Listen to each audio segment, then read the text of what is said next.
Good evening, guys. My name is Oriel Martin, and I am your global reporter coming to you with an exclusive on a very interesting, mysterious city that has very little known about it. But I decided that it is important that we do our own individual research and explore what is known as Great Zimbabwe. Great Zimbabwe is a region of Africa that no longer physically exists, but at its time, it was created around 1100 CE, and it is one of the oldest parts of Africa that is traceable. Within Great Zimbabwe, it was a circular section of what is the greater part of the country, where it was said to have been exclusively known to the royals as a place for them to dwell. Most of the people that lived in Great Zimbabwe were alleged to have been of great wealth and nobility, which makes sense because it was a popular trading post for Central Africa and for central trade within Africa. Great Zimbabwe housed somewhere between 10 to 20,000 people at its peak. Within those houses, most of the people lived in small mud huts. If you had greater opulence, there was other stones and precious mineral values that were added to your home for its protection. It was in the drier region of Africa, which, believe it or not, there are some areas, and it did from time to time have great deals where there were no rain, and people did go with the drought season, which greatly affected crops. It was highly known for its masonry, advanced techniques within masonry, which was one of its most popular takeaways from the region. Additionally, there was just so much vast land occupied at a time that most people did not have historical knowledge of, that they have deemed them ruins. So many ruins all over Great Zimbabwe.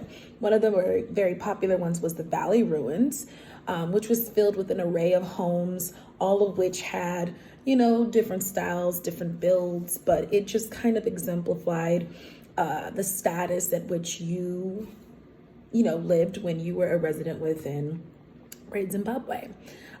Artistically, Zimbabwe, or Great Zim, is kind of a mystery because upon my numerous research with, Harvard journals and National Geographic and you name it, museums, the Met, there isn't a ton of information shared about its artistic value. But the one thing that always struck out to me in all of those sources was the 8 birds. They were called the soapstone birds. They're now a part of a section of a ruin where the birds were carved out of soapstone into these ruins, and they're very large birds. They stand about a yard tall and 16 inches high, so they're very noticeable and supposed to be one of the most unique pieces of art within the region and within Africa.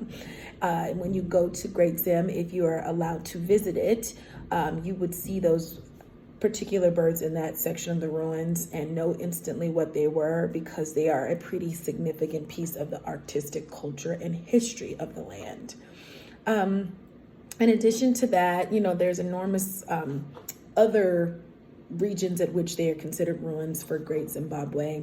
The people there did dwell around 1100 CE, and then right around the 15th century, they kind of dissipated and the land just basically got lost and never got reestablished, never got back to its full luster and its full beauty, and just kind of dissipated, which is unfortunate. Right now, as it stands, there isn't a ton of history on Great Zim. As mentioned, the Valley Ruins, the 8 soapstone birds are some of its biggest key takeaways as far as artistic value.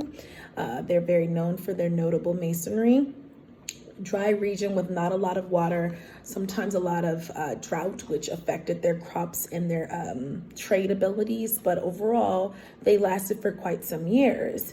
The royalty that lived in Great Zimbabwe lived in excellence, opulence, and they had a very ostentatious representation from what I read. The capital of the country was called the Shona, which is the main trading post in the empire for the land and region. And as a whole, I take away from my research and my learning about Great Zim the connection between the object that I think culturally relates to everyone, which is a cell phone. In the beginning, it's archaic because nobody knows a lot about it. Its purpose is kind of limited. There's not a lot of history on cell phones. And when we start to use them, we realize that they can reach out to people from many miles away very quickly. You can text somebody if you can't physically call them so they can get the hint or the message. There's a lot of positive connection with cell phones. And at the same time, what was is no longer. So Great Zimbabwe, which was known for trading posts, notable masonry techniques and advancements within them, the soapstone birds, numerous ruins, empire trading posts, opulence and wealth is no longer, and it has been replaced with something even better, which is now Current Zim, a flourishing community with tons of people, very well educated. There's numerous universities. It's very civilized in terms of its advancements with technology. The education system is decent, and the people as a whole are very much noble, very much proud. One of the cool connections between the archaeological history and the ruins with the soapstone birds is that the birds have made it onto the current Zimbabwe flag. So if you check the flag, you will see that Zimbabwe flag now has the soapstone birds on it as a paying homage to ancient Zim and Great Zim. So like a cell phone with the brick from Saved by the Bell years, you now have a much smaller iPhone or Android that can fit in your purse pocket and sometimes in the side of your pocket, if you will, on your jeans. It's new, it's advanced, but the elements of the old years with the dial tones and the end and the on and all the cool details that make the cell phone what they are still are there. So intrinsically, you're always connected to the elements of your past that compose the beginning of your future. Great Zim is an amazing place. Unfortunately, a lot of racism within the region at the time did destroy some of the possibilities for great archaeological digs that could have given us more ruins, more historical value, and more artwork that we could have taken with us to learn about that region. But they were never so triumphant in doing so, and it's very much limited to do a dig as it is currently. So with that being said, I took great pride in learning about a region that I personally love because I am African American and I do connect very deeply with my spiritual self, which is that of an African person.